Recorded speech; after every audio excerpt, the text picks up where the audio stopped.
Es una tarde de agosto de 1984 cuando una joven de tan solo 18 años desaparece sin dejar rastro alguno.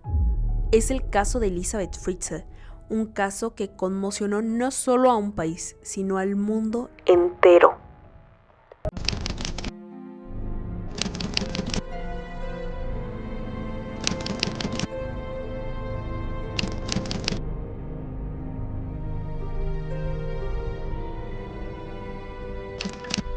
Todo comienza esa tarde de agosto de 1984 cuando su madre, Rosemary, decide presentar la denuncia de su desaparición ante la policía. Pero una carta escrita por Elizabeth les bastaría para dejar de buscarla. Lo que no sabían es que sería un fatídico error.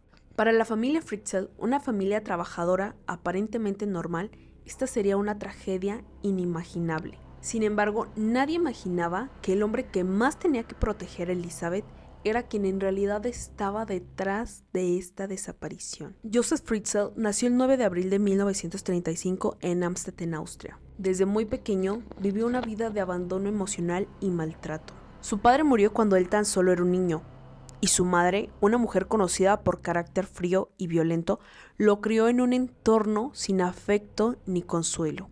Para Maria Fritzl, su hijo era una carga, un recordatorio de su fracaso matrimonial y de una vida llena de limitaciones. Desde niño, Joseph permanecía largas horas solo en casa, sin juegos, sin amigos y sin absolutamente nadie que pudiera demostrarle tan solo un poco de afecto. María, su madre, lo sometía constantemente a todo tipo de abusos y maltratos. Incluso se cree que María llegó a abusar de él, pero eso fue algo que Joseph negó constantemente. Al poco tiempo de graduarse como ingeniero eléctrico, Joseph se muda a una ciudad a pocos kilómetros de Amstetten para buscar nuevas oportunidades de empleo.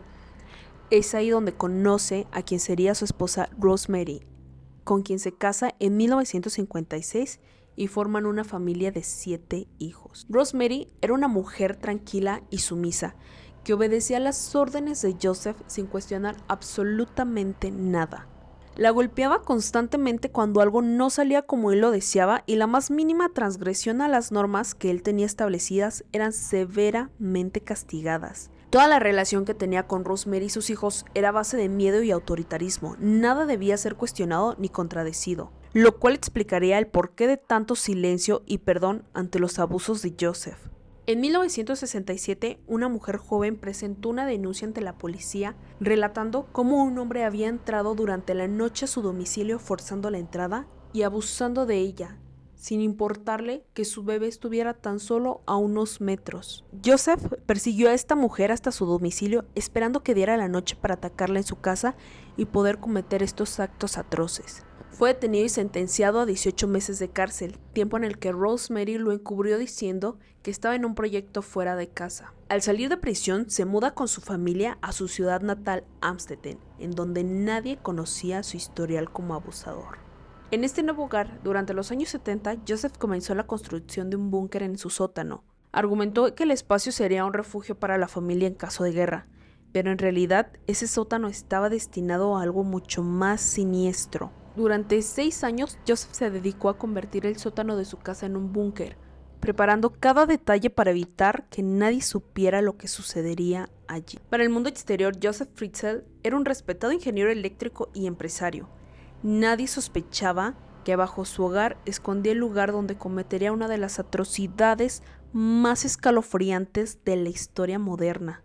Elizabeth nace el 6 de abril de 1966, la cuarta hija de los Fritzl, una niña dócil e introvertida, que crece en este hogar bajo la dictadura de un padre como Joseph y la sumisión de su madre Rosemary. Elizabeth siempre fue con la que Joseph mantuvo mucha más cercanía que el resto de sus hermanos. Incluso se cree que desde los 11 años comenzó a sufrir diferentes tipos de abusos por parte de su padre. A la edad de 16 años, Elizabeth decide comenzar a trabajar como camarera para ahorrar dinero y poder escapar de esa casa que durante toda su vida había sido un infierno. Poco tiempo después, Elizabeth lleva a cabo este plan intentando escapar a Viena con un amigo, pero Joseph la encontró al poco tiempo llevándola de vuelta a casa, a seguir viviendo el mismo calvario. Joseph ahora conocía los planes de Elizabeth y una vez cumplida su mayoría de edad, si ella decidía escapar y no regresar, él ya no podía hacer absolutamente nada. Y nos regresamos a 1984 cuando Elizabeth desaparece y deja una carta escrita por ella en la que decía que no quería que la buscaran porque se unía a un culto religioso voluntariamente. Y no se sabe absolutamente nada de ella hasta años después, en 1993, cuando el llanto de un bebé inquieta a la familia Fritzl en la puerta de su casa, con un bebé abandonado en una caja de cartón con una carta escrita por Elizabeth. Este evento, aunque inquietante, no hizo a la policía ni a su familia querer buscarla de nuevo. Poco más de un año después, vuelve a haber noticias sobre Elizabeth y esta vez fue bajo la misma situación. Un bebé abandonado a la puerta de la casa de sus padres. Pero esta vez no había ninguna carta ni ninguna nota escrita por Elizabeth, sino que entró una llamada y contestó Rosemary, escuchando la voz de una mujer que aseguraba ser Elizabeth, pidiendo disculpas por el abandono de sus hijos y asegurando que ella no podía tenerlos porque en el culto donde se encontraba no le permitían. Hecho que era sumamente raro, pues recientemente los Fritzl habían cambiado de número telefónico y aún no se lo daban a conocer a nadie. Aunque el hecho de que hubiera ya 2 bebés abandonados a la puerta de su casa ya era algo bastante extraño, no era algo todavía para que las autoridades se dieran a la tarea de buscar a Elizabeth, sino que parecía que pues no les preocupaba en lo absoluto. Y bueno, por tercera vez, una criatura abandonada a la puerta de la casa de los Fritzl en 1997, siendo esta la última interacción de Elizabeth con sus padres por años. Transcurrieron los años y los Fritzl hicieron su vida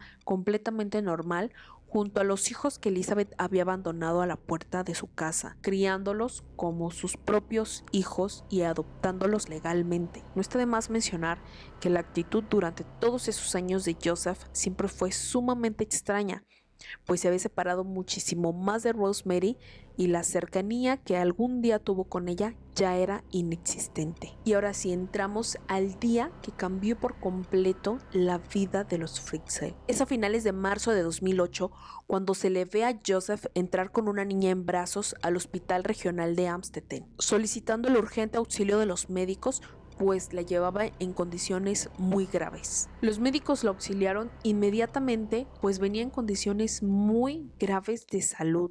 Todo esto, aunado a la falta de documentos médicos de la niña, despertaron una especial curiosidad de los médicos, pues era sumamente extraño que no existiera ningún registro sobre esta niña. La única justificación de Joseph fue que esta pequeña le había llegado de la misma forma que le llegaron sus otros nietos abandonados, a la puerta de su casa y con una carta escrita por Elizabeth. Joseph intentaba justificarse de una forma evasiva, contando la misma historia una y otra vez. Nada de la información que Joseph les decía les ayudaba a los médicos a poder dar con las razones del porqué de la desnutrición tan grave de esta niña. No solo eso, sino que el color particular de la piel, y también mencionaron que incluso no tenía algunos dientes. Necesitaban saber en qué condiciones había vivido, con quién había vivido, en qué entorno había vivido. Pero ninguna de estas respuestas se las daba Joseph, pues él sostenía la historia que siempre había contado. Fue así que junto a las autoridades los médicos hicieron un llamado por todos los medios de comunicación a Elizabeth para que se presentara y diera toda la información sobre la salud y vida que había llevado la niña. Y es así que Elizabeth por fin entra por las puertas del hospital regional al llamado de los médicos y las autoridades, después de más de 24 años que nadie supiera dónde se encontraba. Todos vieron a una mujer con un aspecto muchísimo mayor de la edad que se estimaba que Elizabeth tenía. Para añadir muchísima más tensión a todo lo que ya estaba pasando, la actitud de Joseph era particularmente extraña, pues no se le despegaba a Elizabeth en ningún momento. Mientras hablaba con la policía, mientras hablaba con los médicos, Joseph siempre se mantenía a un lado de ella, sin dejarla hablar sola con absolutamente nadie. Esto por fin inquietó a la policía e hicieron que Joseph se apartara de Elizabeth para poder hablar a solas con ella. Elizabeth, con una actitud extremadamente nerviosa, les contaba una y otra vez la misma versión a la policía, que había escapado a un culto religioso en el que no le permitían tener hijos y por eso los había enviado con sus padres.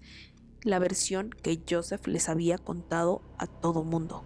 La policía, por supuesto, no creía en lo absoluto en esta versión de Elizabeth y le pedían que por favor contara la verdad, pues era sumamente necesario para salvar la vida de su hija. Y se llega el momento en que Elizabeth cuenta toda la verdad. Y yo sé que para este punto ya di demasiadas señales de qué es lo que estuvo pasando durante todos estos años, pero créanme, la realidad es mucho más perturbadora de lo que se imaginan. Y comienza Elizabeth a contarles la realidad de todo lo que había sucedido desde 1984. Esa tarde de su desaparición, Elizabeth se encontraba sola con su padre en casa, pues Rosemary había salido al mercado con su hermana y no había absolutamente nadie más que ellos dos. Esa tarde, Joseph le pidió a Elizabeth que bajara para ayudarlo con un trabajo al sótano. Y sin más, Elizabeth lo obedeció. Elizabeth cuenta que todo le parecía sumamente extraño en ese lugar, pero antes de que ella pudiera reaccionar, Joseph la atacó con un trapo haciéndola que cayera inconsciente. Cuando Elizabeth despertó, se dio cuenta que seguía en el sótano, y no solo eso, estaba amarrada a una cama. Para ese momento, Joseph ya la había obligado a escribir la carta que hizo que dejaran de buscarla, pues para él esa era la coartada perfecta que definitivamente sí le había funcionado. Para Elizabeth la idea de escapar era absolutamente imposible, pues Joseph tenía el total control de la única entrada al búnker. Y para mantenerla bajo su control y poder, Joseph manipuló a Elizabeth, haciéndole creer que si ella hacía el mínimo intento de escapar, al abrir las puertas, estas emitirían un gas letal que terminaría con su vida. Y así los días se convirtieron en semanas, las semanas en meses y los meses en años. Joseph visitaba en horarios irregulares el búnker, llevando comida y agua, pero también sometiendo a Elizabeth a abusos indescriptibles. Durante largos periodos, a un modo de tortura, Joseph dejaba a Elizabeth por días en completa oscuridad, evitando cualquier conexión con el mundo exterior. Por supuesto que Elizabeth perdió la noción del tiempo. No sabía si era de día, de noche, o si habían pasado solo días o ya semanas, o cuánto tiempo llevaba ahí. Elizabeth describe el tiempo en el búnker como eterno y agobiante. Intentaba resistir mentalmente a los abusos de Joseph, pero el aislamiento extremo hacía que su esperanza cada día se debilitara más. Al no tener contacto con nadie más, se encontraba sola con su dolor, pero Joseph no estaba para nada dispuesto a dejarla morir. Tenía planeado para ella una tortura duradera. A los pocos años de su encierro, Elizabeth se dio cuenta que estaba embarazada, pero Joseph no mostraba ninguna intención de dejarla salir para que ella pudiera recibir atención médica. En su lugar, le entregó algunos manuales de parto básicos y material para que ella pudiera atenderse sola. Sin ninguna otra opción, Elizabeth dio sola a su primera hija Kristen, quien años después sería a quien Joseph llevaría al hospital. La llegada de la niña, aunque en condiciones terribles, le dio una pequeña esperanza a Elizabeth para seguir luchando por la vida. Con el tiempo, Elizabeth dio a luz a otros 6 hijos bajo las mismas condiciones, producto de los abusos de Joseph. Incluso uno de los hijos que tuvo Elizabeth murió pocas horas después de haber nacido debido a la falta de atención médica y las condiciones en las que nacían. Sin ningún tipo de remordimiento, Joseph se deshizo del cuerpo del bebé incinerándolo en el sótano. ¿Recuerdan a los 3 niños que llegaron a la puerta de la casa de los Fritzl con una carta escrita por Elizabeth?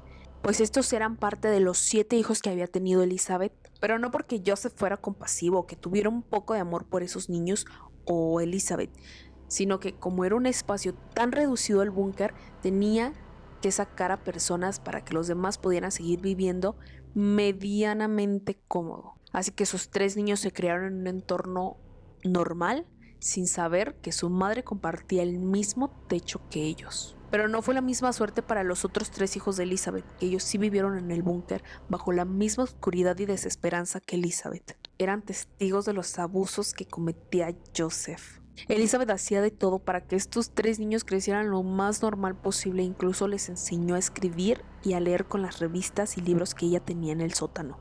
Por supuesto que nada de esto iba a ser suficiente para que esos niños crecieran mental y físicamente normal. Y así pasan los años hasta que llega el día en que Kristen enferma gravemente, deteriorándose su salud con rapidez debido a la desnutrición que tenía en las condiciones en las que vivían. Elizabeth, por supuesto, le suplicaba a Joseph que buscara ayuda médica para su hija, y debido a la gravedad de la situación de Kristen, fue así que Joseph accedió a llevarla al hospital, que gracias a eso fue el inicio del final. Por supuesto que todo esto contado por Elizabeth dejó horrorizada a la policía, y así fue que comenzaron el registro de la casa y el búnker que había construido Joseph. Por fin era el final del infierno que había vivido Elizabeth y sus hijos durante décadas. Por supuesto que el caso comenzó a sonar rápidamente en todo el país y conmocionó a todas las personas que lo escuchaban. Los informes de la policía detallaban el búnker con paredes insonorizadas, puertas de acero que pesaban cientos de kilos, un sistema de ventilación rudimentario y una estructura diseñada para mantener a las víctimas completamente aisladas de cualquier contacto con la vida exterior. Por supuesto que Joseph Fritzl fue arrestado y en 2009 fue llevado a juicio por los cargos de secuestro, abuso por negligencia y otros delitos graves. Durante el proceso, Joseph se declaró culpable de todos los cargos. Fue condenado a cadena perpetua en una institución psiquiátrica de máxima seguridad, donde permanece hasta el día de hoy. Que de hecho se estimaba que en 2024 podía salir por buena conducta. Tan solo imagínense el dolor que podía haber sentido Elizabeth si eso sucedía así, pues él estaría pagando una condena mucho menor de lo que él la hizo vivir. Y bueno, si se estaban preguntando qué pasaba con Rosemary, la madre de Elizabeth, y por qué nunca se dio cuenta. Pues bueno, para empezar, por supuesto fue interrogada por la policía, pero nunca se encontraron pruebas de que ella supiera del secuestro. Rosemary y sus hijos, nietos, desconocían completamente de lo que sucedía debajo de la casa. Que de hecho Elizabeth sí declaró que nunca vio a Rosemary en el sótano. Que Rosemary nunca haya bajado al sótano no hace que nunca pudo tener ni la mínima sospecha de que algo sucedía ahí abajo en el sótano. Pero quiero pensar que por toda la manipulación de Joseph y todos los abusos que durante toda su vida había cometido Joseph contra ella, no hacía absolutamente nada. Y aunque sospechara, nunca investigaría por su propia mano ni delataría a Joseph con la policía, aunque pues indirectamente es culpable. Pero bueno, dejémoslo en que ella no sabía nada. Desde que comenzó la investigación del caso, la policía resguardó por completo la identidad de Elizabeth y sus 3 hijos que habían permanecido con ella en el sótano.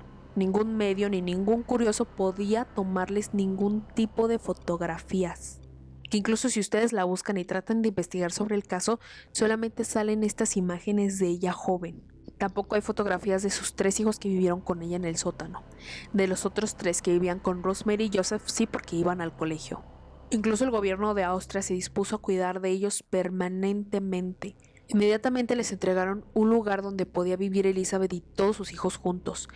Pero obviamente el proceso para sus 3 hijos que habían vivido con ella no era para nada el mismo que tenían que pasar los otros 3 hijos que habían vivido de una manera mucho más normal. Pues los 3 hijos de Elizabeth que habían vivido con ella en el búnker tenían que adaptarse a cosas que uno vive con normalidad desde que es un bebé. El sol, el aire, la lluvia, la gente, el ruido, absolutamente todo era nuevo para ellos. Incluso algunos medios relatan que la casa que el gobierno le entregó a Elizabeth para que viviera ahí con sus hijos no tenía puertas, pues a ellos les causaba un grande miedo y fobia el rechinido de las puertas y estar encerrados en cualquier lugar. También comentaban que las ventanas las habían adaptado de una manera en que no entrara por completo toda la luz del exterior. En fin, que esos 24 largos años de encierro y cautiverio causaron en Elizabeth y sus hijos estragos irreparables que por supuesto llevarían años en recuperación. Lo único más reciente que pude encontrar de Elizabeth fue que ella estaba rehaciendo su vida con uno de los guardaespaldas que tenía otorgado por el gobierno. Los habitantes del pueblo donde ellos viven en Austria son muy serios al cuidarlos y no permiten que ningún curioso ni ningún medio de comunicación se acerque mínimamente a ellos ni les tome ninguna fotografía. Los resguardan perfectamente. Y ustedes saben que con tanta información que hay en internet, por lo menos ya habría una fotografía de ella. Pero bueno, esto es todo sobre el caso de Elizabeth Fritzl. Cuéntame si ya habéis escuchado sobre él y si hay detalles que probablemente se me pasaron decir. Yo ya sabía hace muchos años sobre este caso, pero cuando lo conocí me pareció demasiado perturbador y quería saber cada detalle de esta historia en documentales y un montón de videos que me vi. No olvides escribirme qué otro caso te gustaría que relatara. Adiós.